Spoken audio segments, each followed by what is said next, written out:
Welcome back. This is our last lesson on this model. In this lesson, we're going to be creating ribs for the top housing.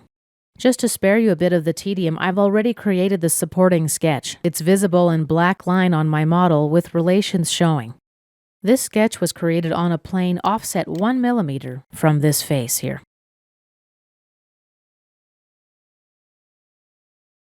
Let's exit the sketch and go to the Features tab.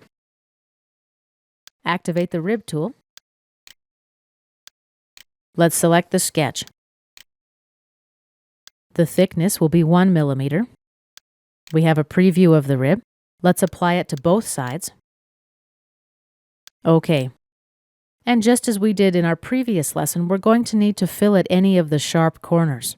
And this concludes Surface Modeling Project, the handheld video game.